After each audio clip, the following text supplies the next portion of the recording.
Jai Baba to you all. Welcome to our gathering today. It's the day before Thanksgiving 2025. It's a big day for travel, it's a big day for gathering, and we are gathered together and are fortunate to have Irwin Luck here to remember Meher Baba together.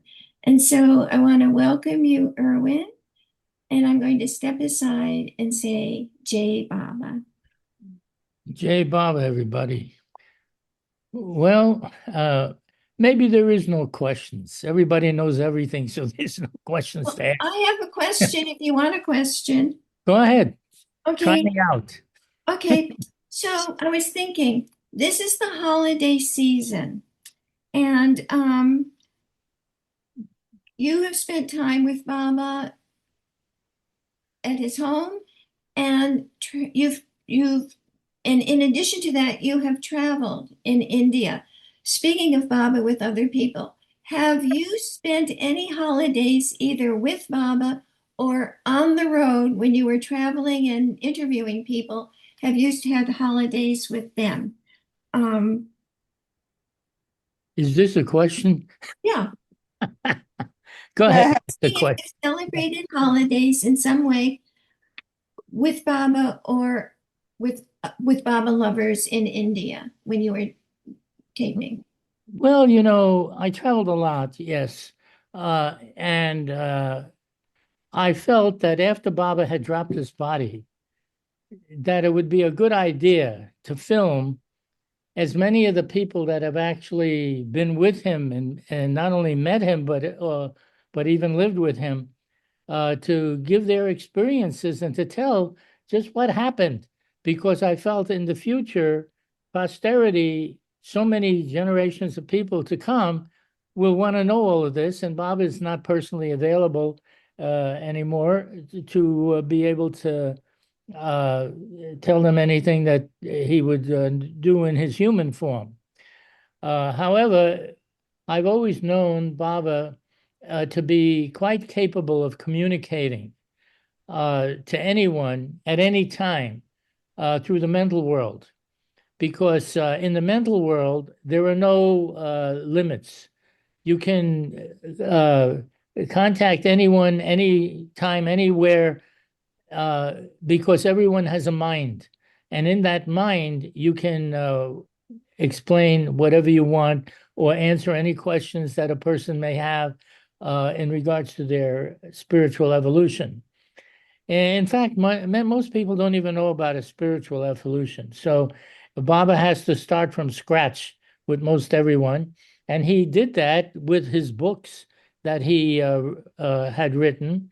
Uh, in particular, God Speaks was a major uh, book of his explanations of what the universe and your place in it is. Uh, he also was very clear about talking about his own relationship to each person and how he is closer to you than your own breath. Well, that's pretty close, to be closer than your own breath. Mhm. And you say, well, how is that possible? Well, because there is only one self. And this is one of the things that Baba wanted everybody to understand, that there is not two selves in the universe or anywhere. There Mhm. is only one self behind all the bodies and all the minds of everybody everywhere throughout the cosmos, and not just on the planet Earth. The planet Earth is a little speck in the universe, but the whole universe and maybe multi universes contain so much life that Baba did speak about that exists everywhere. Scientists are trying to find life anywhere that they could, if they can even find it in one place. But Baba did speak about 18,000 worlds with all kinds of human life on it, human consciousness. And when Baba spoke in terms of worlds, I didn't just think of it in terms of planets where life could be. When he spoke of the three worlds, for instance, gross, subtle, and mental worlds, the worlds of matter, energy, and mind. he wasn't speaking of a planet. He was speaking of a whole cosmos within each one of those worlds. And in this way, when he spoke of 18,000 worlds, I felt that's kind of limited compared to the size of the universe and all that we hear about. But it was, in my mind, these are worlds like each one is a cosmos in itself. Well, take that as it is because Baba didn't explain that particular point to that extent of what I'm saying, but that's the way it strikes me. Now, life as we know it, and we're most concerned with our own personal life because that's the one we're involved with all the time. Uh, you make your livelihood in it. You live your life in it. You have an apartment, and that's your entire world. But you see the four walls there. You're not having to go out into the cosmos for this, but the cosmos is still there. But just the same, Baba wanted each person to understand that the dynamic attractive force throughout the cosmos and throughout the universe and throughout your own personal life is love. No one can beat love. Love is king of all the emotions, of all the feelings. Everyone knows and understands love. You can talk to a caveman and talk to him about love, he'll understand it. But if you talk to somebody in the technological age that we live in about love, they'll also understand it. They can even understand it. So there it is. Love is very important in understanding our own self and understanding what Baba came to release so that we can understand ourselves. You see, the goal of life and the spiritual path all leads to the God self that's within you. The God is not someone else. It's a state of consciousness. The God state of consciousness is within every living being and every living thing. You can go down to the amoeba or to the animal kingdom or to humans or those in the higher planes of consciousness. They all have the same self behind their bodies and minds. What distinguishes us as being different from each other is the mind itself. When the self has to look through the mind and see all the images and whatever the mind contains, then you have a separate individuality. But when you go beyond the mind itself, which Baba was wanting to take us to that, uh, then there's only oneself behind all the bodies and minds everywhere. And that oneself is you. it's There's only oneself, so it's you. It can't be anyone else. And it's Baba. And Baba came this time not to teach this. He came as the awakener. He wants to wake us up. He wants us to become awake. That is what he do. You can't meditate yourself into waking up. You can't contemplate or use any of the facilities of the mind itself to get out of the mind. You have to wake up. It means he has to do that. So it takes someone who's awake to wake up someone who isn't. You can't go to someone who's not awake and expect them to do it. They're not going to be able to do that. They need it themselves. So this is the way it works. And Baba is such a great lover. He loves to do this. This is what he does. He's the avatar. An avatar has a job. You could call it his job description. Everybody has a job description of some form whenever they apply for a job. Well, whether he applied for this one or was just granted it by Hazrat Babajan at the time when he got his enlightenment, we can just look at it that way. But the point is, he had to get awoke himself from the schoolboy that he was riding on his bicycle to school, and she calls him over and she wipes away his entire mind and has him realize his infinite self and the God state. that he has, and that we all have. But the thing is, we don't experience that, and you got to experience it. That's the whole journey. That's the whole goal of everything. You have to experience what he's saying and not just understand it through your intellect. Intellect is good. It gives you the powers of reason and logic and all of that, but it's not going to give you the experience of your infinite self. And that's what we need. We need to experience that. That's the goal. The entire spiritual path ends in you experiencing the God state within yourself. Then there's no more spiritual path after that. It's already done. It's a done deal. Oh boy, I said all that. How do you like that? It's a lot of talk.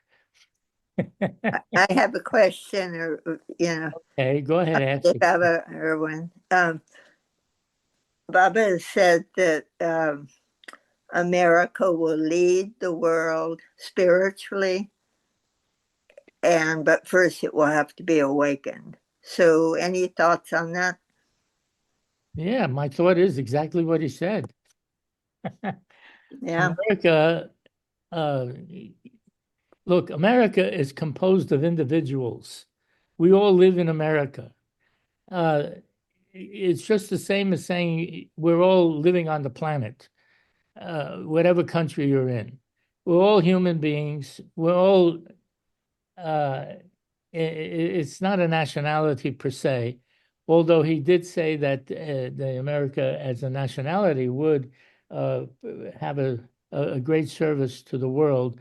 But I think that's something that has to yet come. I don't see that happening yet, but it will come. You know, you see, Baba was not a prophet that predicted the future. Baba made the future. He's not a prophet that can predict these things, that will predict these things. The guy that makes it knows everything. He knows the whole thing, the whole future, everything. And he knows all the potentials and all the possibilities. And he allows us to play our part in this. We're all in this game of being able to play a part of our own life and all that lives of others to interact with that as well. It's a great game that you're in, but it is his game, and he does it through the mind. No one can step out of their own mind. If there's a bad guy in the group, it's because his mind shows him that. Whatever the mind tells you, that's how you live. That's your stock and trade, as I would say. Whatever is in your head, that's going to be the kind of life that you have. And then you live and learn. And that is the point of our being incarnate in a human body, to live and learn. Bodies don't last long, so you have a short time to do that in.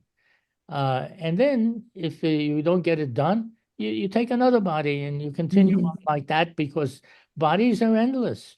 You can say that bodies die, so they have a short lifetime. But the fact that you can reincarnate and can continue to learn through your life, physical life, then there's no end to that. There's no end to it.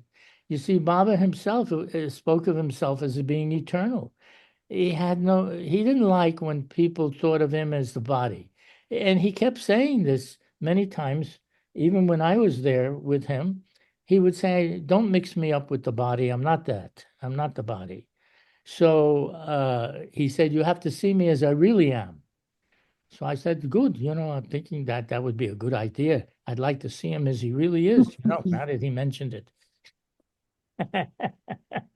So he told me that one day he'll give me the highest experience. So I thought about it later and I said, what's the highest? His own experience is the highest. There is nothing higher that I know about. He has the highest experience. He sees himself in the God state of consciousness. What could be higher than that? So we have to see him like that. And we have to get to that point that he is at. And he also made everyone understand, I've come down from the highest to your level in order to bring you up to my level. You see, this is not exclusive. He's not an exclusive avatar. He wants you to experience what he does. Then you will see the real thing, and then you will know your real self. And that life of infinite knowledge, infinite power, infinite bliss is a good life to live. You know, you can really live that life out, and there's no end to it, because time in Baba's world is always now. That's the way I put it. There's no other time. Past is past memories, but you got to do it now. You got to remember it now.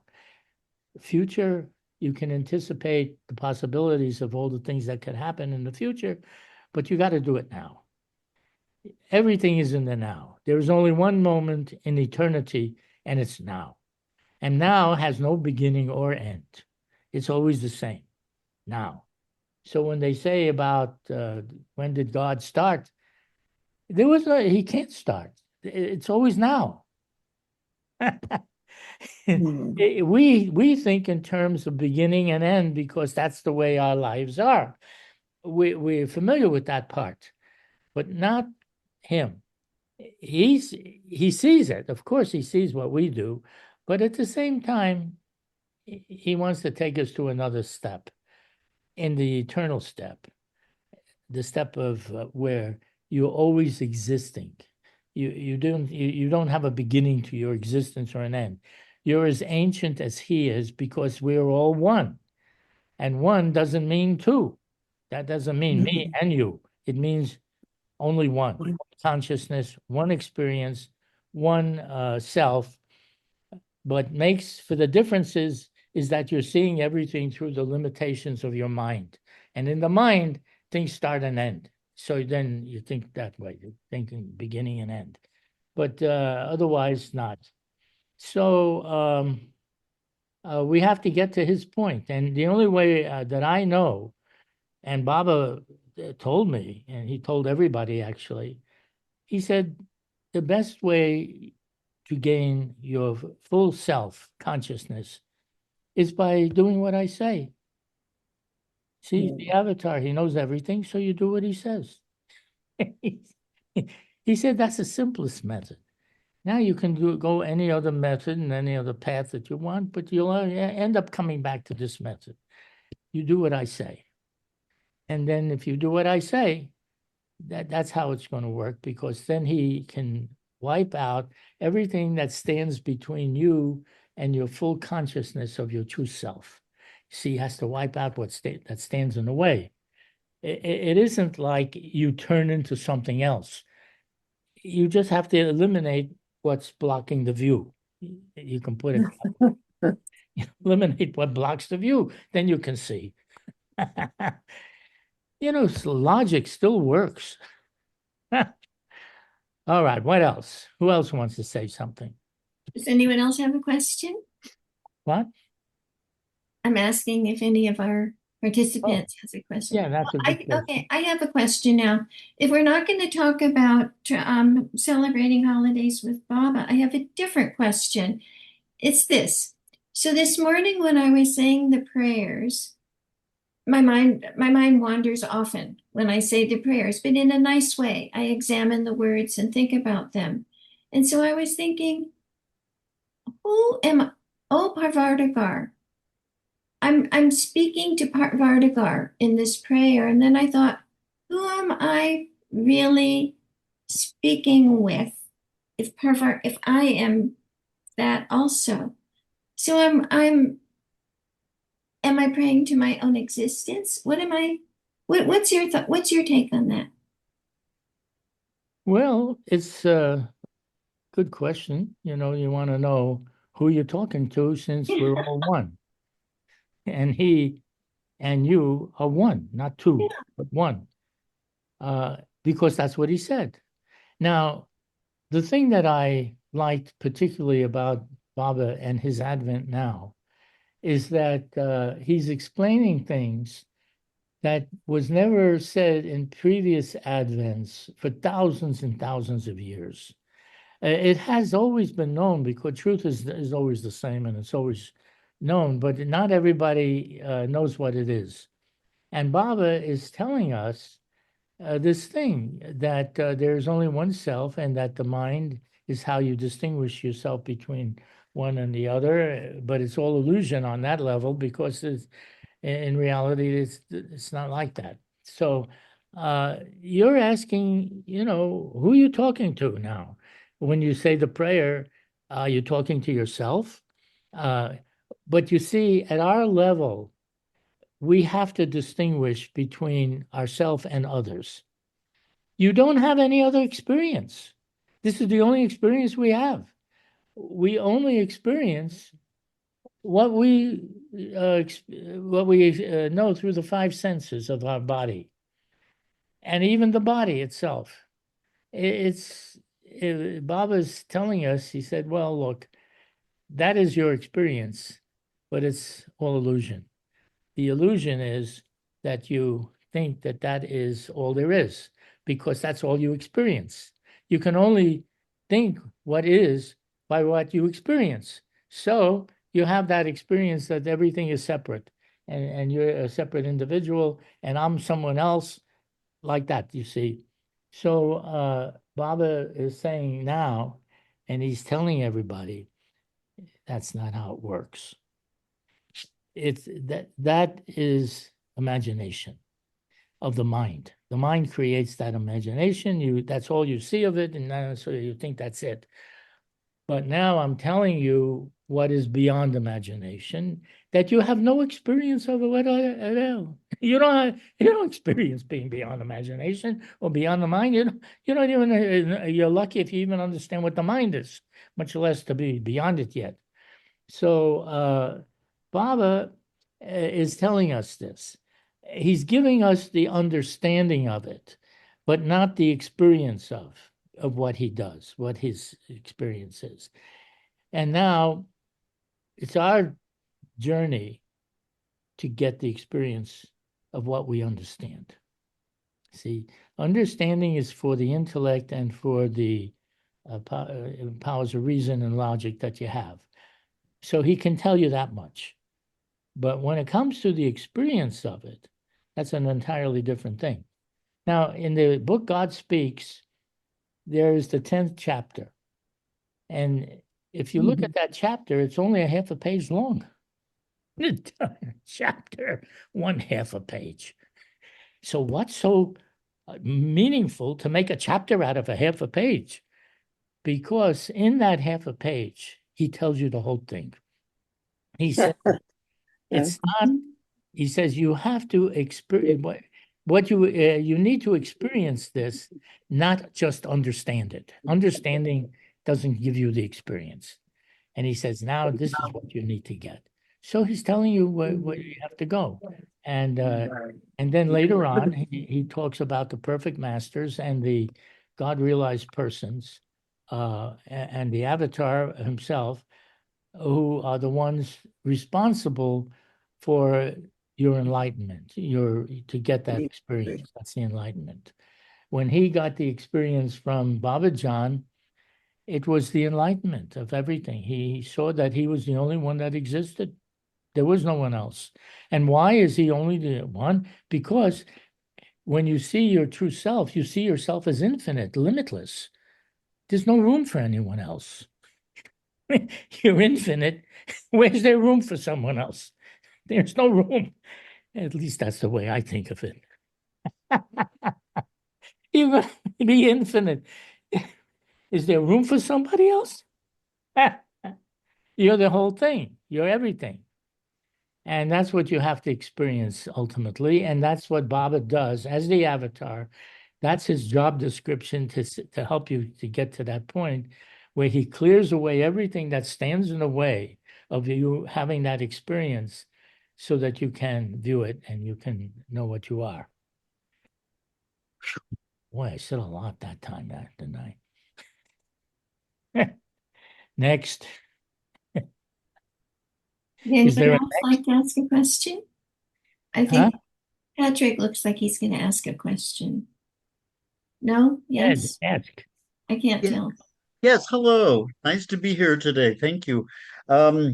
I belong to a Mayor Baba Zoom group. We meet 4 times a year. You may know Yolanda, who lives in New York City, and a group of about 12 people. And we were talking about the new life the other day, and just what a fascinating story that is, and of course, the most brilliant yet most mysterious part of what Baba said about the new life is that it will continue even if there is no one to live it, and that's just so awesome. And one of the things we talked about that Baba was very clear about is the idea of no backbiting. And that's an interesting idea, I believe, because I believe there's a difference between backbiting and description of something. A description. I think the difference lies in what our intention is. So if our intention is to be harmful toward another, that I suppose you would call backbiting. But just to talk about people in a descriptive way in itself is not backbiting. And Erwin, I just wonder what you think of that. Well, I have thought about that. And there are people, particularly in the political spectrum that we have today, Mhm. that they love the leader or they hate their leader, whatever it is. Uh, but you see, when you gain the consciousness, well, I should say the understanding of what Baba is pointing out, there's only one self. Who is this terrible person that you don't like, or Mhm. that you want to backbite? You can say, or hate. I mean, taking the worst emotions, or even love, for that matter. Who is it? He's another aspect of your own self, according to the way Baba is explaining the spiritual path. Now we have a different way of thinking. This is a different mentality that Baba is introducing, so that you can not, so that you can see that you can have the understanding and the compassion of anybody that is the most evil of them all. Because the fact of the matter is, nobody dies. You see, you're occupying a body. The body dies. That's it. Bodies die. They have short lifespans. They're perishable. It's like a perishable fruit. You're like a fruit. You're perishable. But as long as you're in it and as long as you're living in it, that's where you have the opportunity of learning. And what does he want you to learn? He wants you to learn that you're everything and everybody. So who are you going to hate? You want to hate yourself in another form? Go for it. Go ahead and do it. But it's not real, you see, Mhm. because it all comes back to you being the self, the one self that exists. And that one self gives you the understanding of infinite love, of the kind of love that is unconditional. You have unconditional love. He doesn't dislike anybody, no matter how bad they are. They can do the worst things. If he gives you even the slightest glimmer of the enlightenment and the bliss that he experiences, the worst person becomes a liberator. Now he wants to share this with everybody. That's how it works. You see, what you experience is what you do. And if others have a different experience and they don't like what yours is, they will complain about it until they understand that it is all part of the one self that is having this. Baba is in the spiritual world. The spiritual world deals with truth. It doesn't deal with fantasies and whatever ideas that people have, so many viewpoints and all of these viewpoints and everything, they all come together in one thing in the end. But you have the opportunity of knowing about the end before the end. Hmm. He's telling it to you. That's how you know it. It isn't because you suddenly decided to figure it out yourself. if when I feel so grateful to Baba for giving me this understanding, because I felt just like you do, oh, I don't like this one. I like this one. This one represents my feelings and my ideals and it's what I like, and the other one doesn't. So, and this one killed 1 million people, and the other one is trying to save 1 million people. It all, even the ones that get killed on the battlefield, there's millions dying on the battlefield. What happens to them? You see, you don't know what happens when you have to give up the body, because we're not given that understanding immediately. But Baba did explain it too. He says, look, what do you think happens? Nothing happens. You change, you begin to review all that happened in your life, and you then can integrate it in all your past lives also, so that you gain a greater understanding of everything and how people feel and what they do. So the worst thing is that there's no big God to judge you. You don't need a God to judge you. You'll judge yourself, and you'll be honest. You see, the honesty in the afterlife is that you see things as they are, and you see and feel what others felt, which you can't do right now like that. You see, your body bound. You can't just feel what everybody else feels, but you can at that point when you're not body bound, that will happen. Then you can experience that, and then you learn by that what how others feel and what they do, and how to function on that level. And that function is where you become very loving and compassionate, because you feel yourself to be what that person is experiencing. This is all part of the show. It's all part of the grand design. It's been going on like this for ages. There's nothing new in this. Uh, what Baba is saying, even in revealing all of this to us, is something that has always been said, but for thousands of years, it hasn't been made public. But if you go back, I actually went online and I looked at what Baba was saying about it's all just a dream you're having that you think is real. And I put that in there to see what would come up. Guess what? In the Upanishads, at the time of, I think it was Lord Krishna or Ram, way back, I mean, we're talking many, many thousands of years, this was given, and they understood it as that you're living in a dream that you think is real, because you don't experience anything else, so that's why you think it's real. So okay, but they had that already then. But since then, for thousands of years, through Lord Krishna, Buddha, Jesus, Muhammad, he was not talking like that. He was saying, "Don't try, don't not to hurt or harm anybody." That was good, calling it karma, so that you don't get the worst things happening back to you. But just the same, it's been given before, and now it's being given again. Yeah, go. Irwin, going back to the new life, which is so fascinating, you think that the other avatars, in their way, expressed the idea of the new life, or was this pretty unique to Meher Baba? Well, what Bob is doing is he's talking about it as a collective matter for many, many souls. But the new life is lived individually. And each one has their own path too. That's another thing.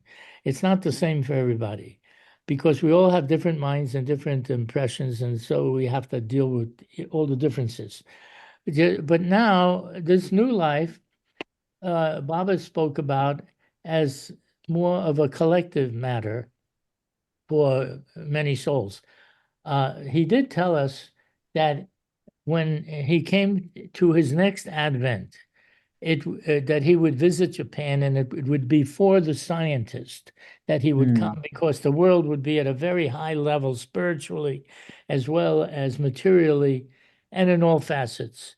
Uh, People would be living a more of a golden age, and everything would be much, much different than what it is today. But that's like in 700 to 1400 years from now, so we're talking about the future there. But just the same, the new life is something quite unique and different, because now you're leaving everything to God. You don't even do anything. Everything happens for God. You don't go to work. You don't do nothing. You just for God. But Baba also spoke about the practicality of living the way we understand things. So you have to do and live the practical life as well. Taking care of family, taking care of yourself, doing all the things that you do. The new life would be very difficult for most people to even contemplate now. Mhm. It's something that you just go out and you don't do anything, let God do everything. Very few people have that kind of trust or faith that something like that can work. But Baba said that's why, even if there's no one to live it, Yeah. Yeah. because this is not the normal thing that you live. Yeah. So this is, but he didn't say it was absolutely necessary to live the new Mhm. life either. There was no necessity on that. It's Mhm. just a path that some people may attempt. There was once a man, I saw somebody which I thought was living that way. And this man just would wander anywhere. People would invite him to their home or to rest or to feed him. He didn't do nothing for himself at all. And I felt that was really quite remarkable to see this man do like that. In a way, I thought about the new life that Baba spoke about, and I said, "Here's a guy actually doing it." But for a whole society to do that, I don't think that's why. Well, that's probably why he said, even if there's no one to live it. Thank you. Yeah, that's great. Thank you. Yeah. Does anyone else have a question? I'm going to just say something. I have a question. I was hoping you would have a question. Thanksgiving. Tomorrow is Thanksgiving. So I was feeling very grateful to Baba, actually. Very thankful. I wasn't thinking in terms of just a special day, but just the fact that he explained as much as he did, which really put everything together for me. You have all these questions about your eternal self, and you read the Bible, and there's so many things in there.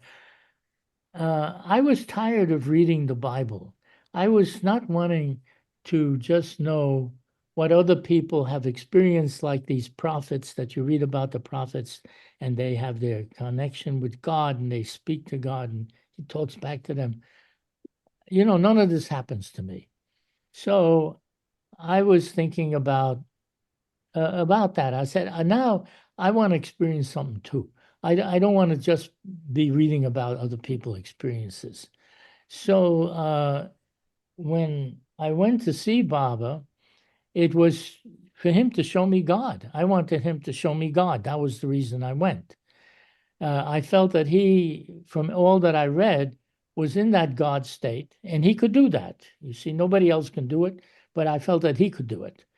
And then I also, so what happened is this.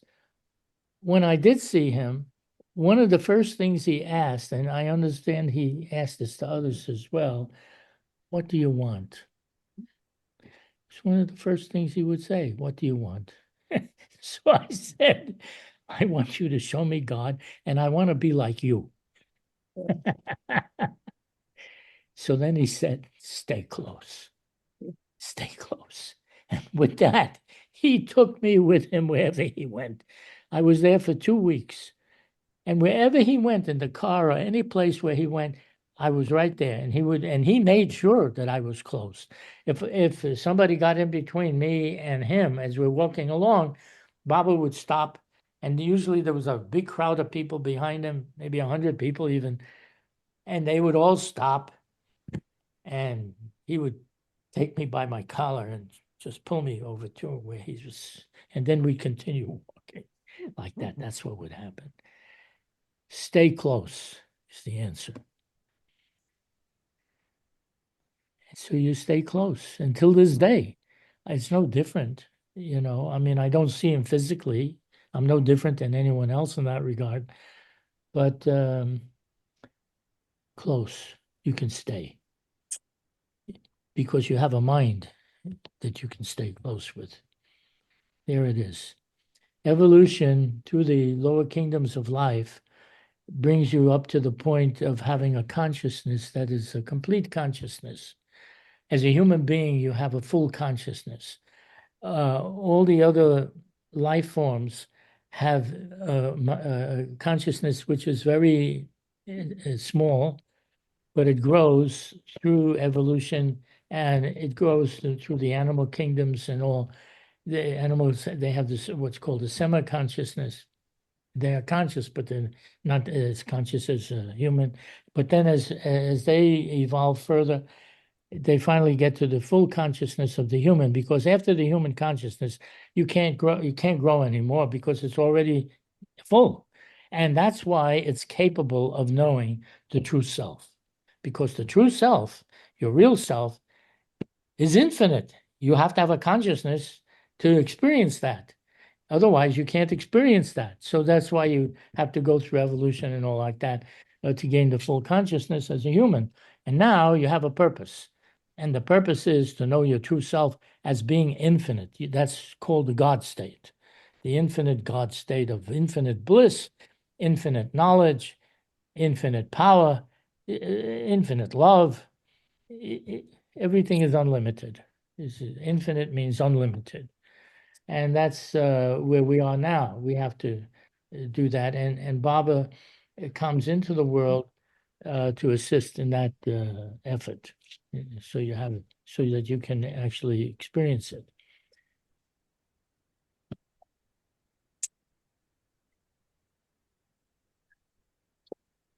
So, Irwin, while you were talking, I was thinking Baba says, understanding has no meaning, love has meaning, obedience has more meaning, and holding on to my Daman has most meaning. And just as you were saying, Baba told you to stay close. Do you think that, people question, what does it mean to hold on to Baba's Daman? Do you think stay close could be the answer, just in whatever way we can stay close? I think that ultimately that's how you gain the consciousness of selfhood, your full self. You see, we're conscious, it's a fractional aspect of ourself right now. We are conscious, so you have that. But to gain the full consciousness of your complete self, that is the goal. And for that reason, Baba has to come. And he says, stay close, because look, you're close to someone who is in that state. Something's got to rub off. I don't see how it can't. It's going to rub off. It depends who you're with. So you try to be with the ones that are what you aspire for. That's how you get there.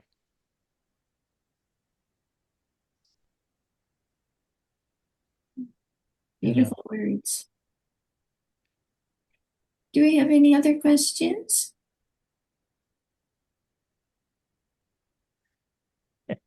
No one is saying anything.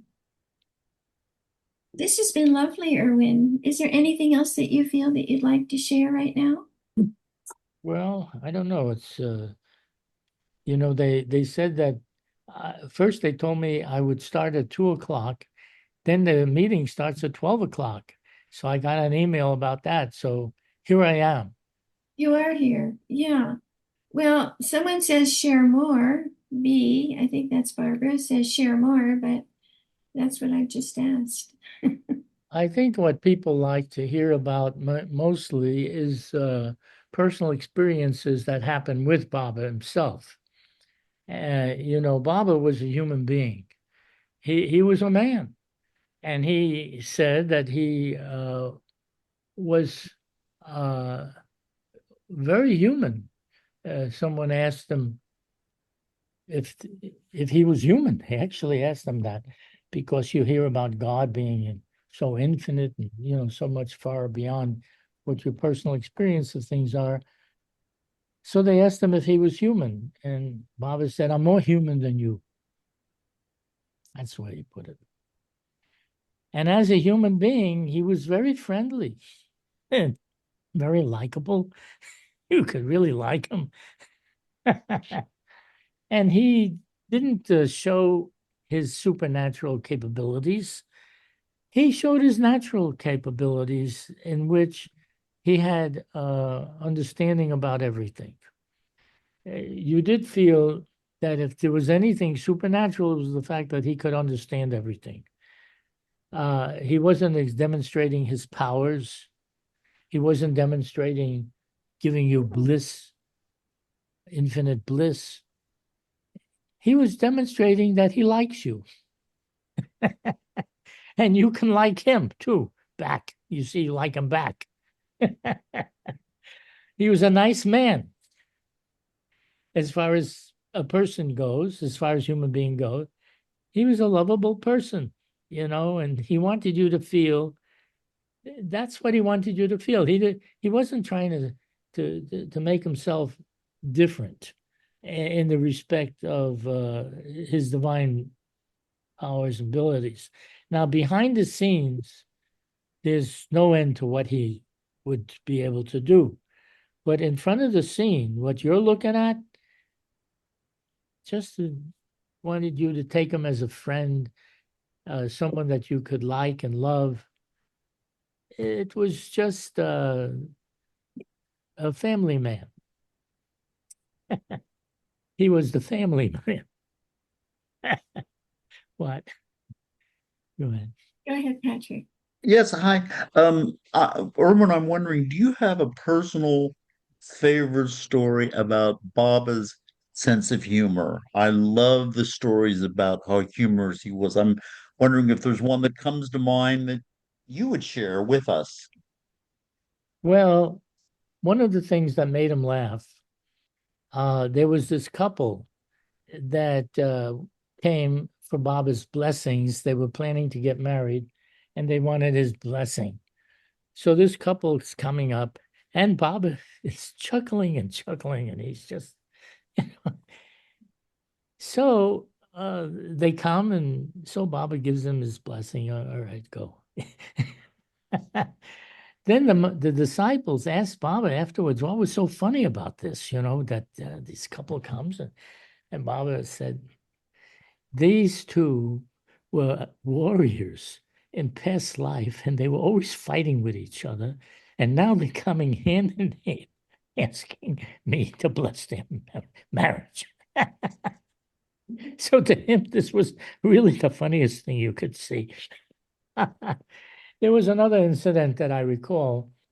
Mama was being driven along in the car, and there was an altar. It's what do they call those things? And anyhow, it was a Hindu temple, a little temple on the side of the road, and there was this man coming up to the temple, and he was praying for good health or good whatever he was praying for.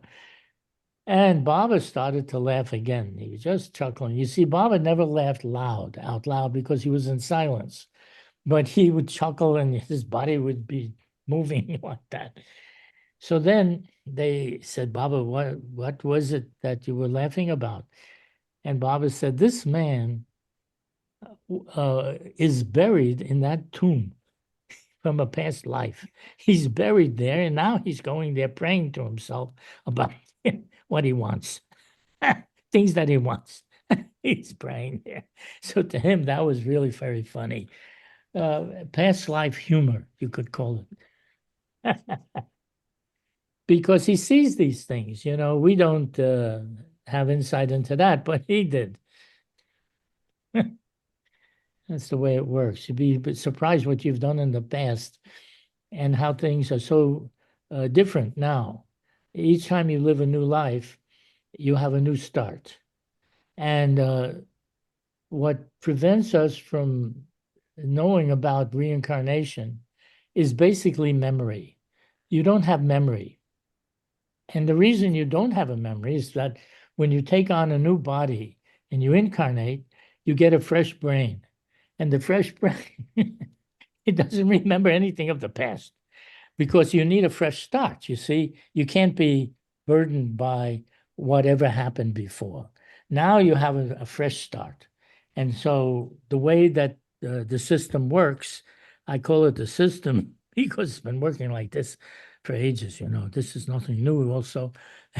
You get a fresh brain and then you can live a fresh life. You see, you don't have all the memories and connections and what you did right and wrong and who you were and what you were and all of that is irrelevant now. Just give them a fresh brain and they're okay.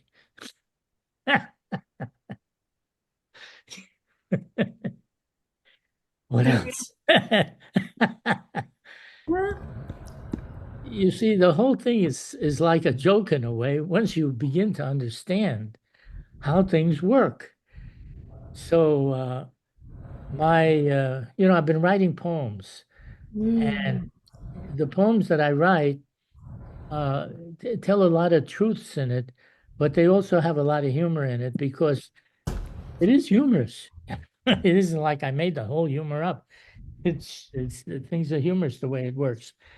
But it is how things have been going down forever. I even said that suicide, people that want to commit suicide, often it's because they have no purpose in life. They don't understand why they're even born. I mean, what am I doing here? And they have faults that they give themselves guilty feelings about or whatever. It can be anything. And then they just say the whole thing is not worth it. I blow my brains out or whatever. I don't know what they expect to happen after that, but that's what they do. However, and this is the however part. There's always a however. However, if that person has a purpose and knows the purpose, which is what the avatar gives you, that purpose of what your purpose in life is, to realize your true self, to know your everything, and the infinite love and power and bliss are there for your experiencing it. And the person can say, "Oh, now I have a purpose. Now I know why I'm here." See, I have to try to attain that. And then if he can move on from that point to going closer to a master that has that experience, then he has the opportunity of also achieving it. So there's that. You see, it's a very important thing to know the purpose of your life, what you're here for, and what is to happen. Because the glory and the wonder of everything that does, all the possibilities that there is that you can experience is so great. But if a person is not aware of any of that, then they wonder, what am I doing here? And they're, forget it, I'll get out of this thing. Okay. So Bob gives purpose, purpose. Isn't that right? Irwin, we have a question. I think it's Barbara. Barbara, go ahead, unmute and go ahead. And maybe show us your face. Oh, I don't want to show my face. Okay, go ahead. I've got the wrong glasses on. I okay. could. Okay. I just was gonna say that boy, I could never handle remembering my past lives, so my brain is confused enough. So I'm really happy that we don't do that. And I would love to hear one of your poems if you're prepared to read. I love your talks. And I also wanted to say I think what's happening here today is the reason why the audience is small. Can you hear me? Yes. I can hear you. Okay. I think the reason the audience is small is that everybody's out Thanksgiving shopping and it's pre-recorded, and I was late and I missed the part that I really want to. I will go back and listen to, which is about things that happen after you die, because I keep asking, but I need to know more because I'm getting old. And the other You mean thing, you're getting ready for the I'm final moment. well, I'm very aware of Well, it. I'm going to tell you one thing about that, now that Okay. you brought it up. You see, when Baba spoke about us breathing our last, which is the death of the body, he said, "You take my name then." Because if you take his name, he said, "The power is in my name." This is the way he put it. The power is in my name. You just take my name. You just repeat my name, Meher Baba, Meher Baba, Meher Baba, or Baba, Baba, Baba, whichever way you do it. And that's what he said to do. And not only that, he said that even in your everyday life, if you come up with a crisis that you can't particularly handle it all by yourself, you take my name then. Just repeat my name. The power is in my name. He's given it to that. He also told us that if we visit the Samadhi in India, where his body lies, he says, where my body lies, the power is there too. That's where the power is, where my body is. So you can take his name there as well. You see, he doesn't leave you hanging. There is always a way. And then I found that because I've been doing it myself, for years now, I take his name whenever there's something that comes up that's more than what I can handle or I don't know what to do about it. So I take his name, and then invariably things work out. Things just sort of circumstances work out. And the way that Baba works with me is with circumstances. Probably with most everybody work the same way, but he does that with me. And when I wanted to go see Baba originally, I had no money at that time to go to take a plane to go anywhere, and I was really in a sort of a desperate state. I wanted to really get over there and to see him. But so finally, a letter came from Mani. It was a circular that was sent to all the Westerners. And in it, she said that Baba would soon be entering seclusion for 6 months and that he would be unavailable. You couldn't, he would accept no visitors or even any communication other than in an emergency, you could send a telegram. He did say that. But that was it. And when I got that letter, I was really quite desperate already. So I thought, oh, brother, I can't wait another 6 months. I don't know what I'm going to do. So then it occurred what to do. So I sat down and I wrote a letter to Baba. That's what I did. And in that letter, I said, I wanted the benefit of your love, your direction, and your guidance, but I don't have the money to make the trip to come and see you, and I can't see where money should stand in the way of such an ideal. I know that if it is your will, I'd be able to come, providing it's your will. So with that, I more or less took him as being divine, because you got to be divine to have a will like that. Now, immediately came back a letter, and he said one line in the letter: "Don't worry, circumstances will adjust themselves." That's all he said in love, Mayor Baba. That was the whole letter. Don't worry, circumstances will adjust themselves. 2 weeks later, I'm there. I won't go into everything that happened, but that's what it was. 2 weeks later, I'm there. And I've had many experiences, and also with Judy, we lived together, that I could have been dead. I took his name. Nothing happened. Nothing happened. I'll give you one incident. There was a police car chasing another car. And I had to make a turn to come into the Mayor Baba Center. So I'm making the turn, and this police car is racing along to catch up to the other car, whatever he wanted. And now I'm in the way. So what happens? I see from the corner of my eye, I see this guy coming. I begin to say, Mayor Baba, like that.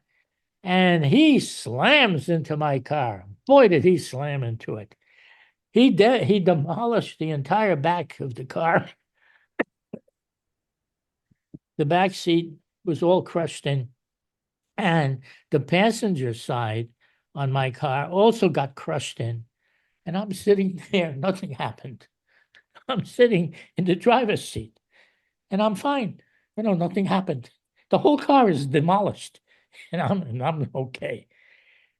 All I did was say his name. That was it.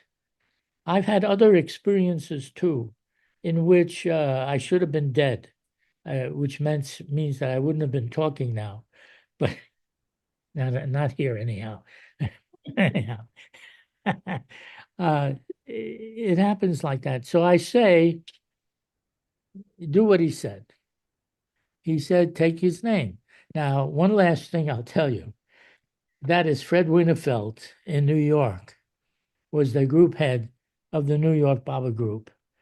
And Baba visited his home, his apartment where he lived. And Fred asked him, when the disaster comes, where should I go? What should I do?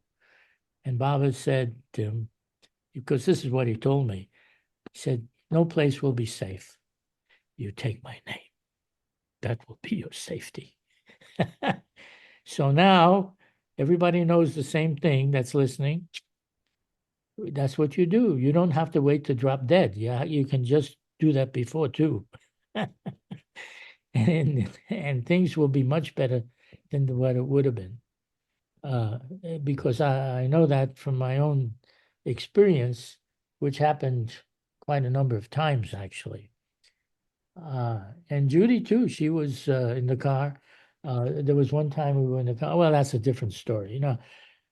We were fine. That's what came out of it. Take his name at the time of breathing your last. And Baba said you won't remember to do that unless you take my name at least once each day. But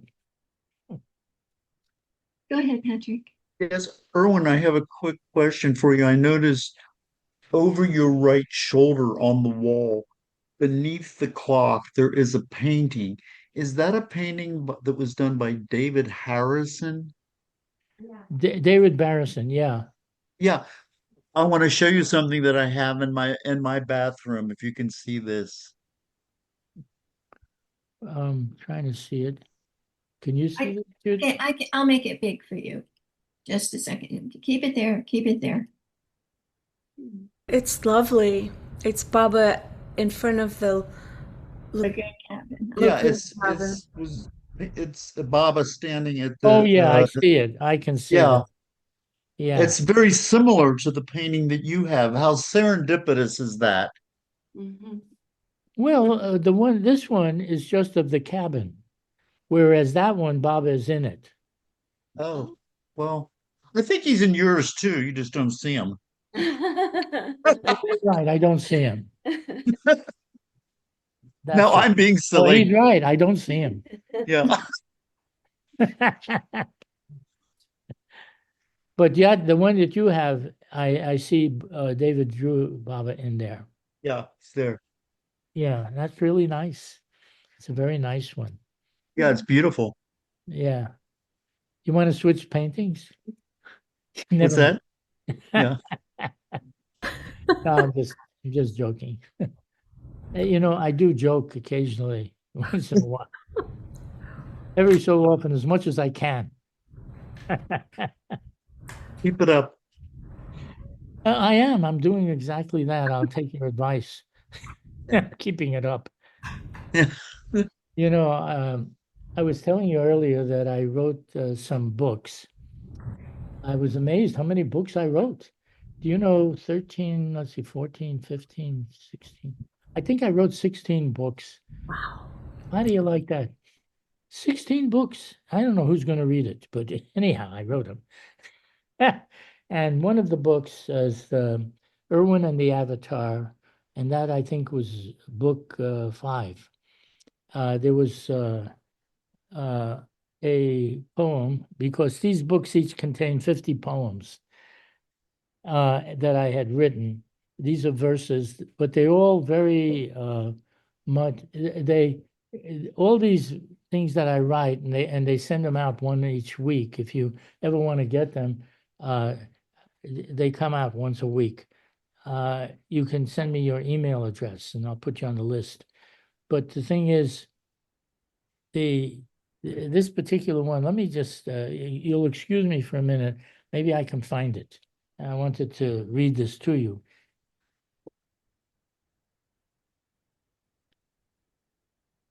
Yes, we've been enjoying Irwin's poetry. He sends them out regularly, so I think anybody who's been on that list has a collection in their Oh, um, how do you get on the list? get on the list or buy the book. Oh,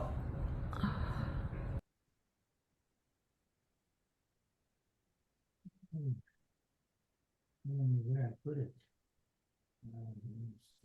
I had too many questions for him. I had another. Well, usually it's a huge group, so you can't ask questions. But No, this this is one. is this It's is always great. perfect. Yeah, It's always perfect. I always want. I mean, there's. I came to Baba in 1982, 83, and for some reason, I have always said Meher Baba, and then after some time, I realized that some of the older people they only said Baba, and I thought, well, that's shorter. If I'm dying, I should learn to say that. But anyway, Irwin. Okay, I found it. I made a print of it also. So it's called Adam and Eve. Such an old story. How many thousands of years old? Many a generation was told how people started. No doubt good for the times. God thought it was a good idea to give people science to explain how he did things. Nevertheless, whatever you believe, it doesn't change anything. Dear old Adam, he was a real chunk of a man, and Eve was some beauty. They supposedly got along just fine. The snake, too, was a lonely creep. He wanted to do God's will, too, but he couldn't help himself, so he fell short. Apparently, God didn't like that. Falling short was not in his profile, perfect as he was, and expected whoever he made to at least to do what he says. Just the same, here we are today trying to do what he says, warring with our fellow humans, and can tell you a lot of how good we are at doing what he says. Just the same, we are able to try. That must count for something. Dear old God, he is a merciful old man. Being a creator of everything is bound to make you patient, giving second, third, and many more chances, especially when dealing with humans. Since I am one of them, human, I mean, I come to like the old man. I even talk to him and tell him my earthly woes and endless desires. Being the God who has endless time on his hands, he actually listens to me. Then this mighty power who can make universes with all that it contains might give me something that I want. What if one day I would want to be like him and let's see what he would do then. Why can't the Bible read like this? Love and luck. There you have it. Thank you, Irwin. Another one of your gems. I had to print it out because Judy wanted a print of it. So printed it out. It was easier that way. I could find it more easy.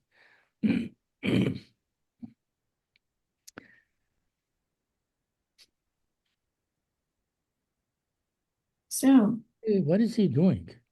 He's chopping an onion. No, it's an apple. Apple or peach? What is it? I don't know. Orange? Marvin, what is that? You're Marvin right. often, You're right. Orange. Well, it took me 3 guesses. Marvin often brings us into his kitchen, but he lives in Florida, so it makes sense he should have an orange. You know, Baba was very easy to get along with because he liked talking to people. And even though he was silent and he did it through his hand signs and gestures, and either Eretz or Mani or some Mandali member would read what he was saying, there was no gap in his communication. After a while, you wouldn't even think that he was using his sign language. It was that fluid and immediate. Uh, it was nice listening and to what Baba would explain or say. He would ask just simple questions. How did you sleep last night? What did you have for breakfast? uh, he was a normal person, in other words, aside from being who he was. But if anyone started to take him too much for granted and they were getting a little too flippant with him, he would stop them and he would say, "Remember who I am." And they would stop me. See them. Oh, yeah, that's right. That's how it works. You didn't fool with him. That's for sure. Irwin, you enjoyed being in his presence so very much. I'm trying to imagine what it was like for you when you had to leave, like the first time you met Bob and then you had to come back. Well, what happened was that he pulled me over to him and he asked me, he said, if I ask you to leave, would you go? So I said, I didn't want to because I like being there, but I said, okay, yeah, I would go. Then he just had me come over and he embraced me. He gave me a big hug. And then he said, distance means nothing to me. Time and space are no barriers for me. I'll be with you wherever you are. That's the way he put it. And then I was able to leave at that point. That's how it worked. So it helped when he said that. Yeah. Distance means nothing to me.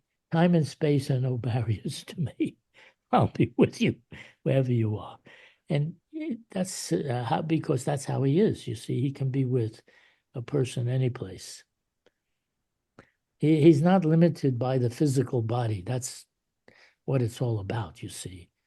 When I was thinking about that, and Jesus Christ was supposed to have been crucified on the tree or the cross that they said that he was crucified on, I understood things differently.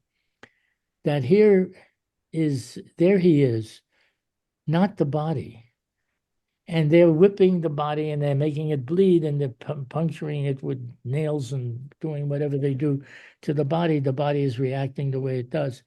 And he's just standing there on his side looking at, they don't know what they're doing. They think they're hurting me. Because you have to understand it, the consciousness of a God realized person is not like ours. He sees himself, when he says, I'm not that body, and he was talking now as Mayor Baba, telling us that. He says, I'm not the body, don't mix me up with the body. You try to see me as I really am. Then you understand the difference between a God realized person's consciousness of themselves and what we presume, because we look at him on the cross there and we're thinking, oh, like we would be on the cross, you see. Very painful, very difficult bleeding and all that goes on, and we feel every inch of it. It's not like that. In the God state, you're no, I mean, he can look at it and just say, well, they think they're hurting me. There's no sense of retaliation. He's not that. So what's there to retaliate?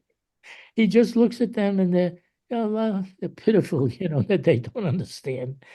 That's not me, you see. Yeah, there it goes. So he's trying to get us up to his level. That's the point. You see, we have to come up to his level now and begin to see ourselves for what we really are. What? Irwin, I've never been that interested in perfect masters, but Baba is Avatar. But as Avatar, he does feel that pain. It's different Well, than a perfect masters. That's why. okay. I'm just going to put it this way, and Yeah, you take it for what you'd like. yeah. The conscious state of a perfect master is nothing like what ours is. You're living in limitations. He's living in the unlimited. You have no idea. To him, the whole cosmos, the whole universe is less than a speck in his infinite being. You can't even imagine this, much less try to understand it yet as to what his experience is. Less the whole cosmos, the universe, multi-universes, whatever it is, he has explained this and said it's less than a speck in my infinite being. Less than a speck. So how much is it going to hurt him? Not like you. When when there was one woman that came to him and said, Baba, I want to take over some of your suffering because I see you suffering so much. And Baba, you know what his reply was? He said, yes, you can't do that because if you experience what I do, you would drop dead instantly. You would drop dead immediately. He said that the pain that he has, you have no idea of the infinite bliss I experience. Have infinite bliss when you have pain, then you can talk about it. And if it's more like a speck, less than a speck, he's talking the whole cosmos, the universe. You're not the whole cosmos, the universe now. All you are is you. So it's not the same. Pain that would kill you instantly is not the same when he talks of it as less than a speck in a cosmos with all the pain that there is everywhere. You can't even imagine what's out there. All right, that's all I have to say about it. Now take it for what you like. Yeah, but the only thing I'm saying is, if with my little bit, Listen, try very out, try bliss out first, and then talk but about it. it's what Baba said. He does feel our pain. The perfect masters, it's He feels the pain of the whole universe. What about that part? yeah. Why limit it to just one And body when there's millions of bodies? we're certainly included in that. Any pain we feel, he's feeling the same pain. It's true, he has the bliss, but it's different. Oh, it's true. He has the bliss. Well, yeah, that's a nice true. But anyway, It's a good it's true. just what I heard from Baba, not Okay. Okay. but It's all know. right. Everybody will have their own feeling about it and thought about it, which is good. We all different in that respect. So why not have it? But when I think about it and the difference in his consciousness and mine, I say, well, I got to try his out. And I'm going to drink to that. Definitely, I would drink to that, but I think that. Where's your drink? I want to see it. Is You're that going to drink it. You got to have a drink. Pepsi? Do I need a vessel? Do I need a vessel? You can use mine. It's water. You want to Well, drink my water? she at least had some water there. This happens to be a root beer. That's all that it is. I came to Baba in '82, and I think you're friends with my ex-husband Mark Flayton. I used to be married to Mark Flayton. I think you know him. Mhm. Irwin. You guys used to know each other. His name sounds familiar. Um, he lives down there now. I oh, what was I thinking? Oh, I just was saying before that I for some reason I always said Meher Baba, and I did have an experience of him saving my little toddler son when I shouted that across the room once. Ben was we had a TV on a roller table, which a lot of people do. And little child was just pulling up, and he started to pull this big, heavy TV over onto himself, and I shouted, "Meher Baba," and it just was over. He wasn't holding on to it. Nothing was happening. But then some of our friends that were older generation Baba lovers were like, "You say Meher Baba?" So it's just what I've always said, even in my sleep. And I kind of decided that Baba knows who I'm talking about no matter how I say it. But when it comes to dying, Baba is shorter. It's shorter. I don't know what my chances are of saying that when I die, but I'll keep saying it every day. I say it every night, every morning. Well, it's a good start. Look, none of us know how we're going to feel at the moment of last breath. Maybe you'll remember to say it, maybe whatever it is, but you're going to be better off the fact that you lived your life thinking about him and aspiring for what he says than if you didn't, you see. So you're in a better place. You're in a better place.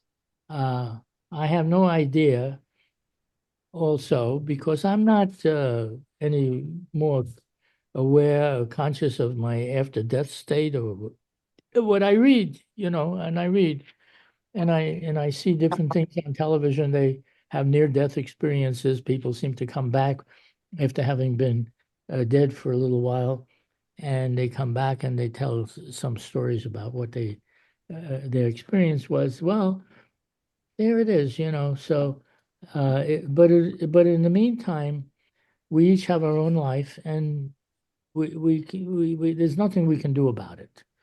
We just go along with it, and that's the way the system is set up. It's a system. It's been set up like that ages ago, and we're in it. You see, you're in the system. It's an ancient system. It didn't start with any one person here tonight. Instead, it started thousands of years ago.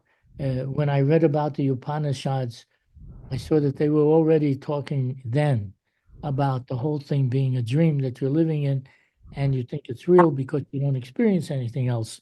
So even then, it was being said. But then for thousands of years, nothing like that was said anymore that I read about until Baba came along. And now he's telling us the same thing. So you get that. Oh, I didn't realize that was on. I'm lucky. I feel very lucky. Feel lucky. What?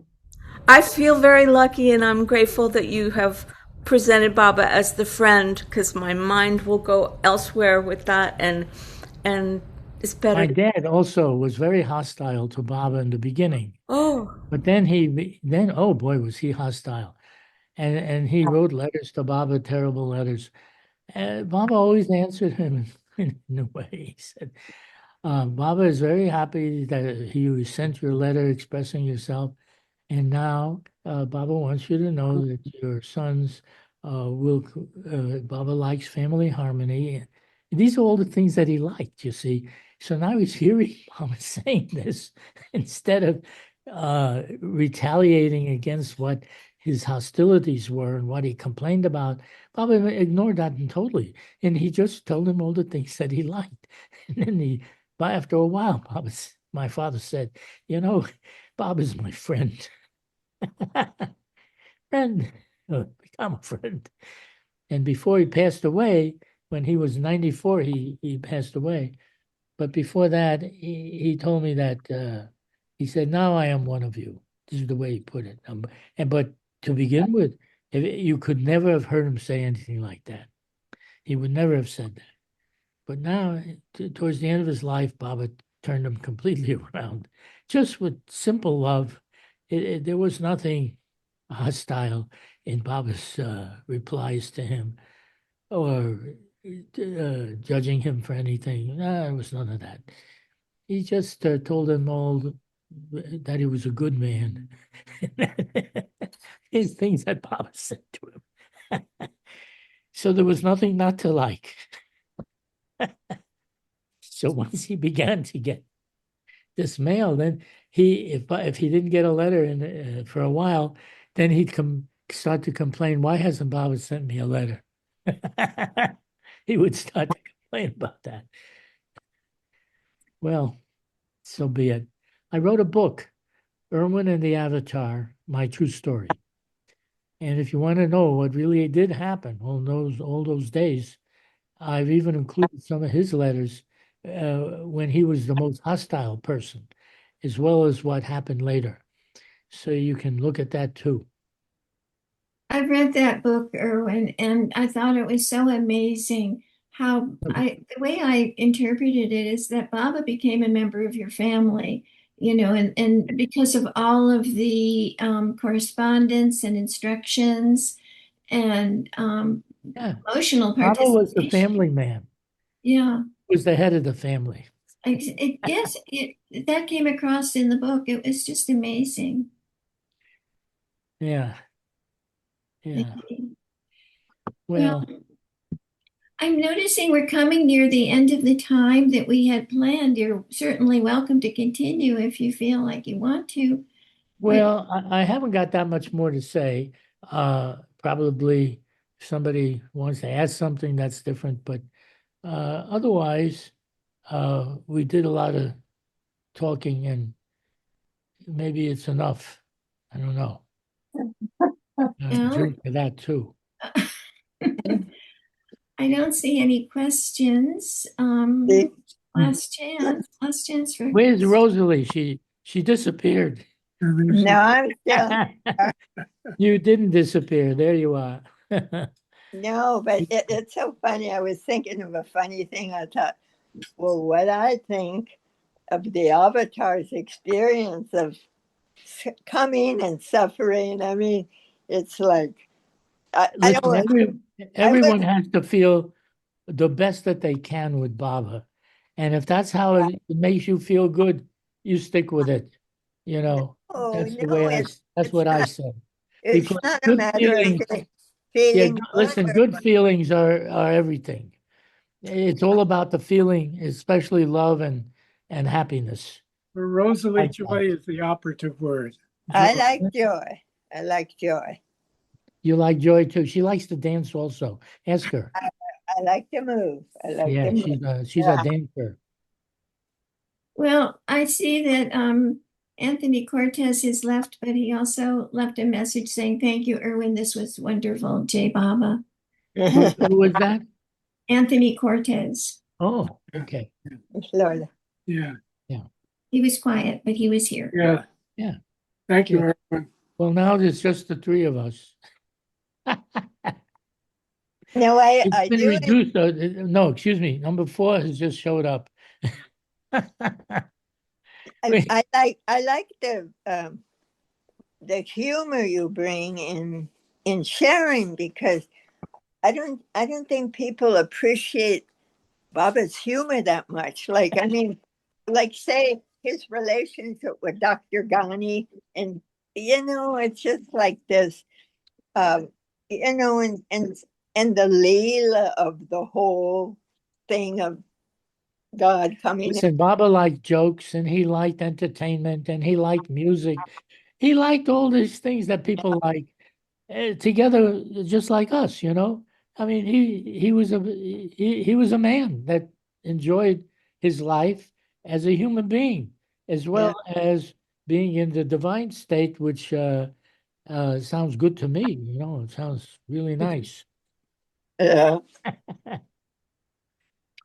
What? Well, those are I lovely. see someone's head peeking in through here. I'm in the nearby. I'm in the nearby. Okay.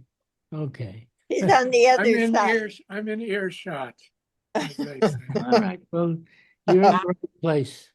Yeah, really enjoyed it. Yeah, This seems to be a lovely place to close. yeah. If it seems right, Yes.